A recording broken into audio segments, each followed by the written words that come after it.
través de l'obra de Josep Maria Benet i Jornet es pot resseguir gran part de la història del teatre català dels darrers 25 anys. Des del realisme d'Una vella coneguda a l'or de 1963 fins a l'atmosfera suggerent i densa de Desig. La voluntat de ser autor teatral en una època i un país que ha donat poques facilitats a aquesta vocació, la constància i la coherència en la construcció de tot un món a través de les obres de teatre són línies bàsiques de la seva biografia.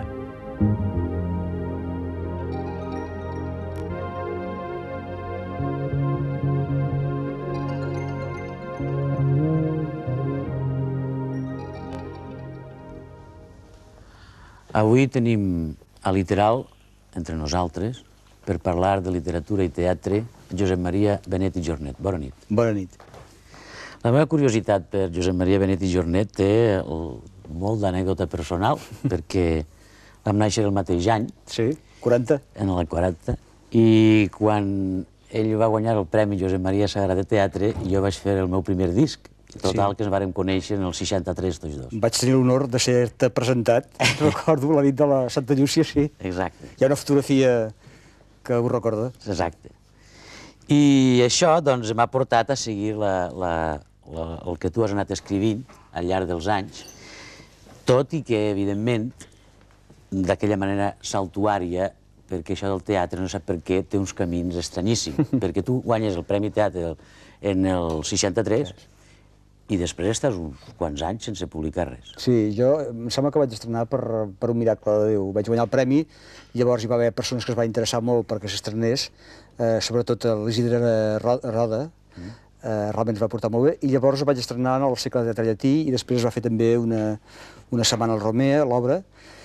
L'obra era una vella coneguda a l'or. I llavors jo vaig topar amb la realitat. La realitat era que no hi havia una infraestructura teatral que pogués acollir determinat tipus d'espectacles, diríem, nous, entre cometes, i un teatre professional d'una categoria molt migrada.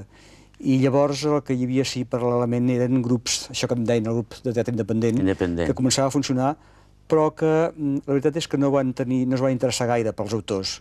És a dir, ja van tenir la seva oportunitat, jo penso, els directors i els escenògrafs i els actors. Era l'època, en certa manera, en què el text quedava... Encara va venir una mica després això, però de fet sí, de seguida va venir això i en tot cas els autors no vam ser cridats en aquesta festa de recuperació del teatre, no vam ser cridats. I per tant no vaig tornar a estrenar, malgrat que anava escrivint, no vaig deixar d'escriure mai, no vaig tornar a estrenar fins al 70-71, i d'una manera encara allò escadussera, una representació al Romea... 7 anys, no? Són 7 anys que passa. De fet, sí, no, el que passa és que, esclar, l'obra, vaig guanyar el premi al 63, però l'obra es va representar al 64 i a principis al 65. És a dir, que de fet la distància s'escurça, falsament s'escurça, per aquest motiu. Sí, però de fet, des de l'obra del 63 no s'estrena cap fins al 70. I tu continues escrivint... I anava escrivint, sí, sí. I sense poder estrenar. Sense poder estrenar. I esclar, per un autor de teatre, clar, nosaltres pensem molt sovint que el teatre són personatges i com la novel·la, però evidentment a l'hora d'escriure una persona que fa una novel·la no es posa en la mateixa situació que una persona que es fa teatre. Jo crec que no.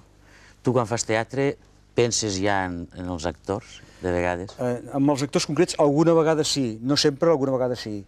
Molt sovint no, perquè saps què passa? Que penso en els actors, sobretot si l'obra és d'encàrrec, diríem. Si hi ha un encàrrec o una ombra d'encàrrec, que això t'obligui a pensar en uns senyors, en unes senyores determinades. Jo no ho faig, efectivament. Però, en general, saps què passa? Que els encàrrecs es produeixen per demanar-te coses que ja has fet abans, perquè repeteixis. Repeteixis el que ja has fet. Però, clar, la gent coneix el que has fet, el que no has fet no ho coneixen i no se'n refien, és lògic. Una mica en la música passa també. Passa, segur, segur.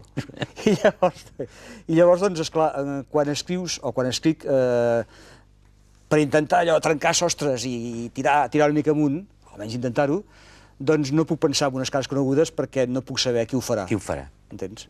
I per tant, doncs, alguna vegada tens una vaga sensació de qui podria fer el personatge, però vaja, en general no. A mi una de les coses que m'han preocupat sempre, perquè també he fet teatre quan era jove i estava a la Universitat de València, doncs és aquesta espècie de menyspreu, jo diria, o sigui, no menyspreu, indiferència, per la gent que es preocupa de la literatura respecte al teatre. Estan disposats a acceptar Esquil, Sòfocles, Molière, Shakespeare, però els contemporanis, això ja, com si no formessin part de la literatura. Tu què penses, això? Creus que és així? És que toques poses el dit a la plaga que diem, perquè realment és un problema greu. Jo, si estic content d'una banda sent aquest programa per la teva companyia, i en segon lloc pel tipus de programa és, perquè és un programa de literatura. De literatura. I perquè a mi m'agrada pensar que el que jo escric és literatura dramàtica. Exacte. És a dir, jo em penso que s'ha de distingir entre el que és espectacle teatral i el que és la literatura dramàtica. La literatura dramàtica és una literatura, igual que la poesia o que la novel·la, com tu deies, ja, no sé si ho deies dit ara o ho havíem dit abans de començar el programa, hi pot haver obres del Shakespeare que ni tu ni jo no haguem vist mai representades. Evidentment. I ens agraden i ens entusiasmen perquè les hem llegides. Sí. Per tant, vol dir que llegir teatre és una possibilitat, és literatura, ho és. El que també es pot discutir aleshores si un producte determinat és bona o mala literatura. Però això també passa igualment en novel·la o qualsevol gènere. En tot cas, aleshores, aquesta literatura, sigui bona o dolenta, és una literatura que té com a finalitat anar a parar a dalt d'un escenari, i aquesta finalitat la té, evidentment. Però, això d'una banda. D'altra banda, hi ha l'espectacle teatral. L'espectacle teatral, avui dia, més que mai, pot fer servir com a pretext el text de literatura dramàtica, valgui la redundància, o bé pot fer servir una novel·la, o pot fer servir uns poemes, per què no, pot fer servir qualsevol material, o pot fer servir una improvisació, pot fer servir el que vulgui. En realitat, el 70% d'espectacles, com a mínim, utilitzen un text dramàtic, un text literari, un text de literatura dramàtica, però no sempre. I llavors s'ha creat una confusió que fa que, d'una banda, mira, fa que els especialistes en literatura són gent que sovint no van al teatre. Cosa que no passa res, és perfectament lícit, perquè l'espectacle teatral no té per què agradar-los necessàriament, de la mateixa manera que no té per què agradar-los necessàriament anar a veure pintura, una exposició de pintura. Però ells amb el que sí tenen obligació és amb la literatura dramàtica. Però llavors, com que no entenen d'espectacle teatral, confonen espectacle teatral i literatura dramàtica, no entenen que són dues coses que van a confluir al mateix lloc habitualment, però que no són exactament el mateix, i llavors es descuiden de parlar de la literatura dramàtica. S'abstenen, com si pensessin que no acaba de ser literatura perquè no es completa. No, jo penso que és que no entenen el problema. Per mi és que sovint no entenen que allò és literatura dramàtica i que han de parlar en tant que literatura, en tant que hi ha un aspecte que els interessa a ells, un aspecte del qual ells en són responsables, en tant que crítics, i que l'aspecte de l'espectacle teatral, que el deixin i ja se'n cuidarà una altra gent quan arribi el moment. I llavors, per l'altre cantó, la gent que fa espectacle teatral, durant uns 20 anys, ha menyspreat olímpicament el text. El text, sí. Sí, tant. I llavors el general Escàmalic, portar texans, fer la gestualitat, etc. El mim, molt de mim. Molt de mim, perfectament molt bé, i els joglars han fet coses esplèndides, els comedians són un grup meravellós. Jo, la meva obsessió també és no anar en contra de ningú. No, si és que no es tracta d'anar en contra. Per defensar una posició no has d'atacar l'altra. Seria estúpid, no? Estúpid. Però, simplement, vull dir, potser sí que ells sí que han atacat bastant una forma determinada, que era la forma del text. De tota manera, també t'he de dir que això està canviant molt. És a dir, els últims 5, 6, 7 anys, doncs, la situació està produint d'una manera diferent i el respecte al text està naixent altra vegada, em penso. Perquè normalment se sol llegir que a Barcelona hi ha més gent relacionada amb el teatre per metre quadrat que en qualsevol altra ciutat europea. I, en canvi, a l'hora d'autors no ha estat així, això. No hi ha una gran... Possiblement perquè no hi ha hagut tampoc una demanda per part de la gent que fa teatre de més obres de literatura dramàtica. Jo penso que, de tota manera, d'autors n'hi ha hagut i n'hi ha hagut, i durant tot aquest temps de crisi n'hi ha hagut.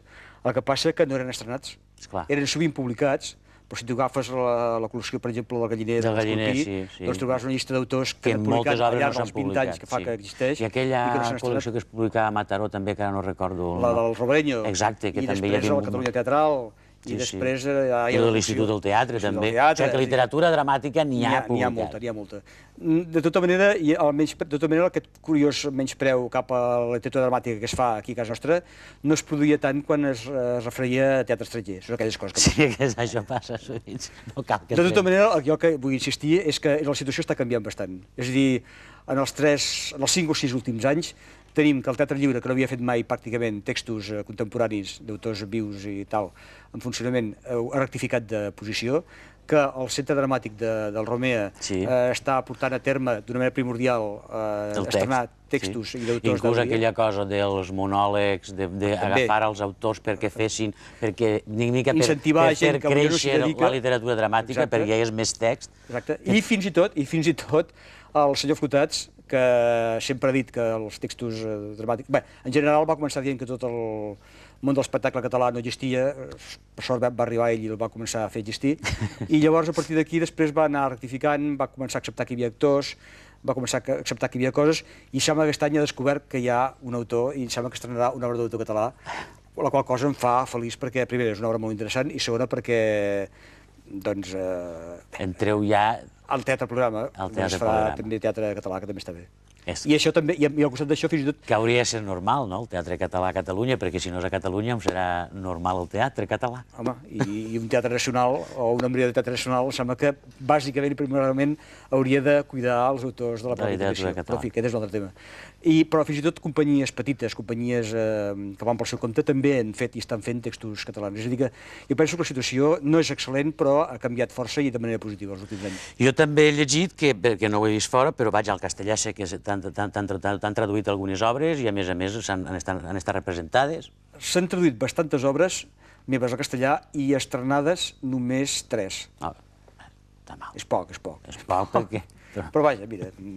No, vol dir que no solament és un problema que puguin, perquè, clar, moltíssima gent pensa que el teatre català era una cosa molt local, i en canvi no és això, ni molt més. No. A més, no únicament jo, sinó altra gent, però també jo, hem publicat obres fora d'aquí, és a dir...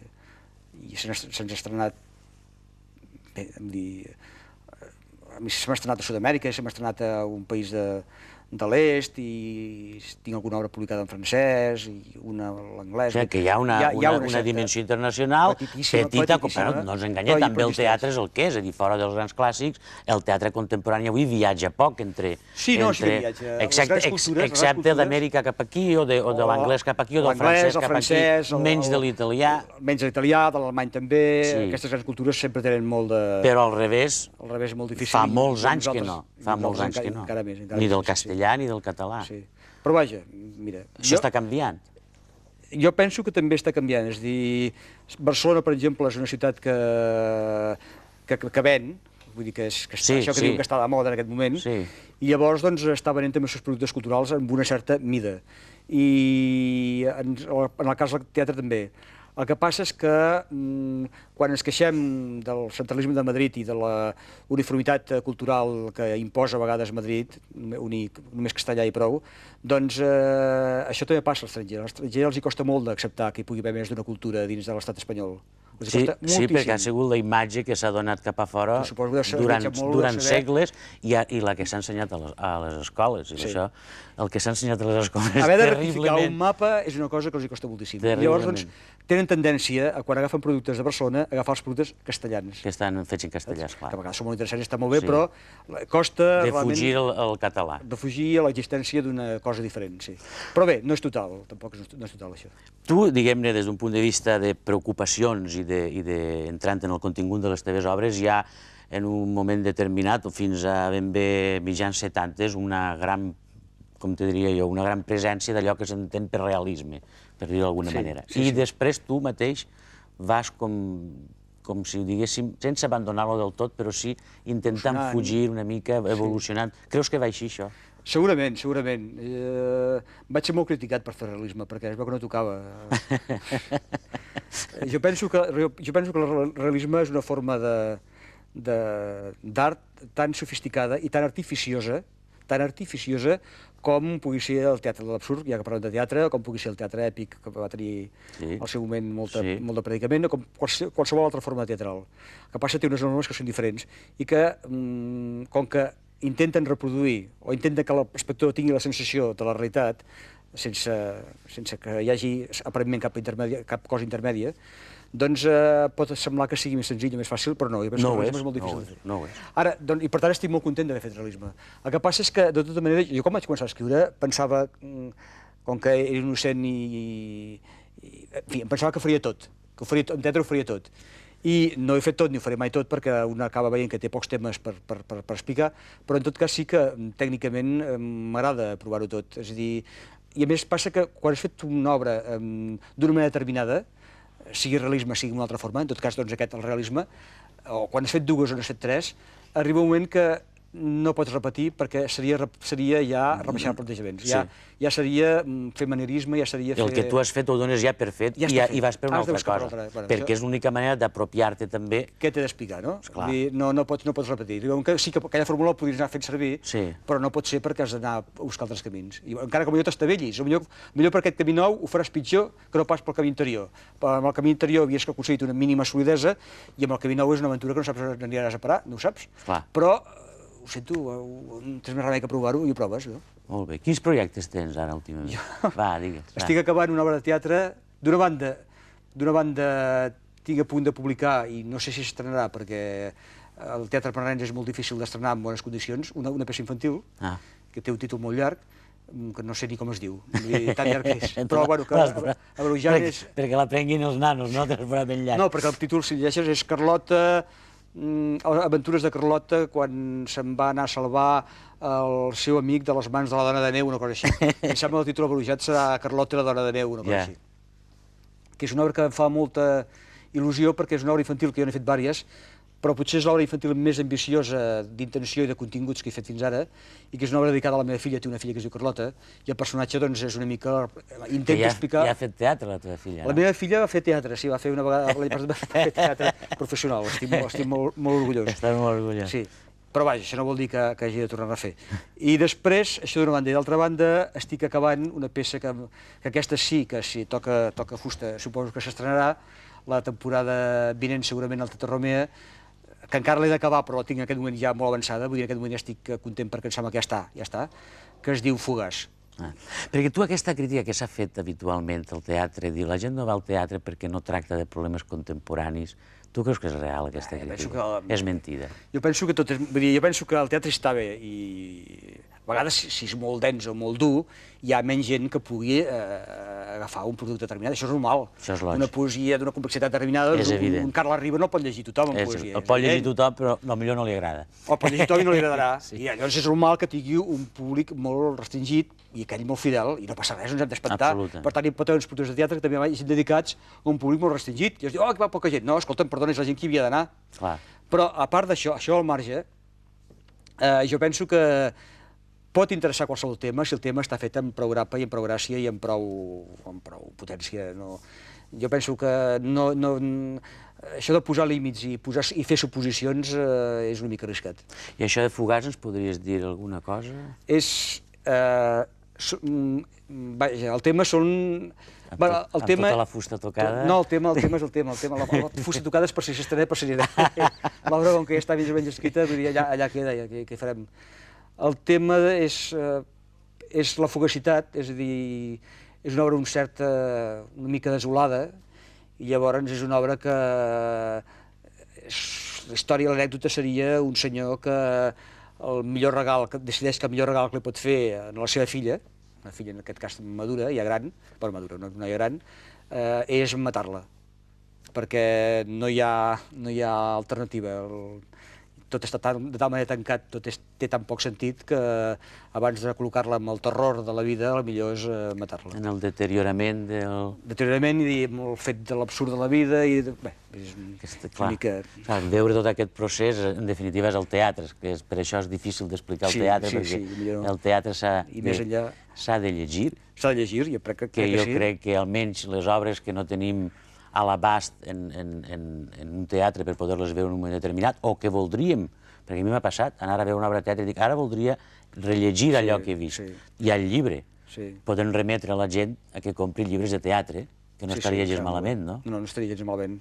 Jo, de fet, recordo que a l'adolescència i a la meva primera joventut, clar que diràs, és un cas especial perquè aquest senyor volia fer teatre, però passar-m'ho tardes meravelloses llegint obres de teatre.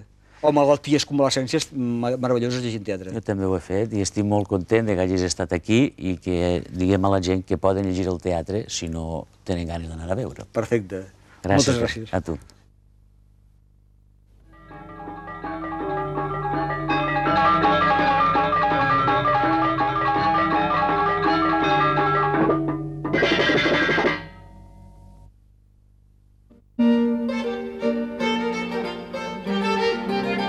Riera i Aragó, volum en el qual Glòria Picazo fa un documentat estudi de la trajectòria del pintor i escultor Josep Maria Riera i Aragó. Les 500 obres reproduïdes, juntament amb les 900 que figuren en l'annex, ofereixen una àmplia perspectiva sobre la producció d'aquest artista al llarg de quasi 20 anys.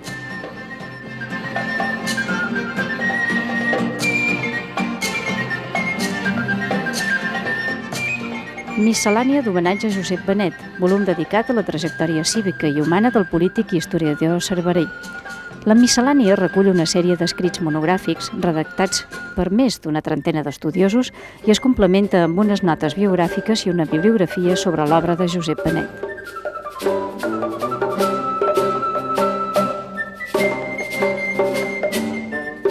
Arrayanos, de José Luis Méndez Ferrín.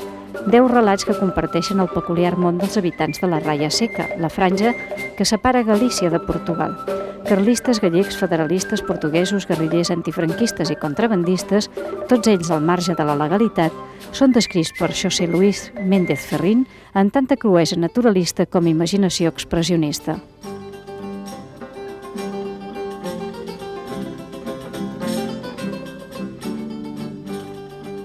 La reine a Albemarle ou le dernier touriste, de Jean-Paul Sartre. A Roma, enmig de la comèdia, jo mateix em sento un comediant. A Venècia, enmig d'un miratge, jo mateix em sento miratge, escriu l'autor de La nàusea en aquestes pàgines de prosa suggerent que parlen d'Itàlia. És el Sartre més literat, el que s'allunya més dels problemes de la seva filosofia.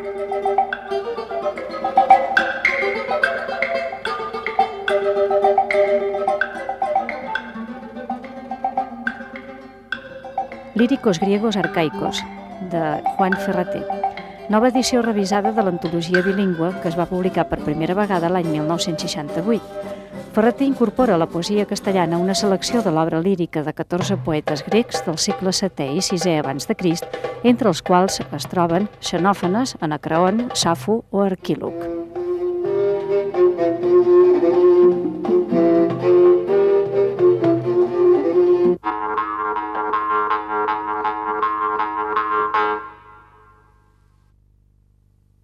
Anagrama comença a l'any 69, que era una època de gran ebullició, amb el maig 68, la contracultura i l'antifranquisme, i per això els anys 70 van ser per l'editorial els anys de l'assaig, perquè volia reflectir tota aquesta efervescència i el debat teòric i polític, malgrat els entrebancs de la censura. També poc després vaig buscar un tipus de literatura diguem-ne, marginal, heterodoxa i sovint salvatge, en noms com Bukowski, Coppi, Tom Sharp i el nou periodisme. Després ja, en els anys 80, és quan predomina la literatura amb una col·lecció que es diu Panorama de Narratives, dedicada a les traduccions i amb títols emblemàtics com La conjura de los necios, La hoguera de las vanidades, Villa del Señor, els molts llibres de Patricia Highsmith i la Biblioteca Nabokov.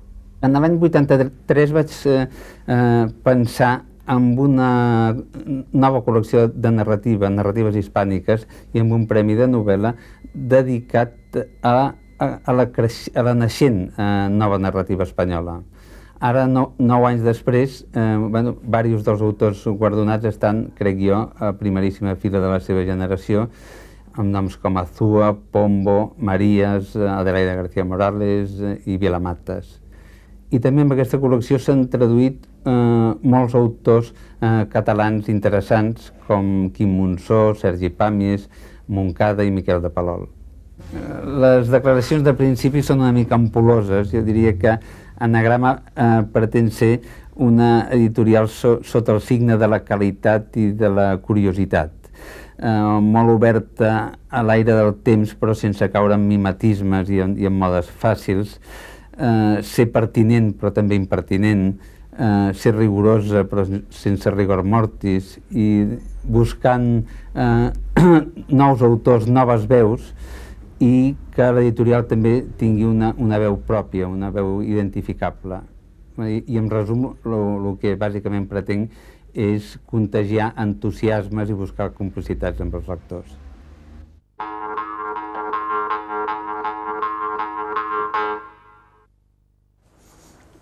Hola, volia recomanar-vos el llibre El vigilant en el camp de sègol del J.D. Salinger. I bé, la raó perquè vull recomanar-lo doncs, no la sé de veritat i a més m'emprenya bastant la gent que t'explica per què t'agrada un llibre. L'únic que puc dir és que tracta d'un noi que es diu Holden i que té grans amors i grans odis, com tota la gent de la seva edat, o sigui, sobre els 17-18 anys, i que entre els seus grans amors hi ha un guà de béisbol, una gorra vermella, amb orelleres molt maca, i la seva germaneta petita. I els seus odis són la gent pija que va a la seva escola i que són bastant repel·lents, més o menys tan repel·lents com la gent que segurament vosaltres coneixeu a la vostra escola. I més que res volia dir això, el millor que podeu fer és llegir-lo i ja m'ho explicareu.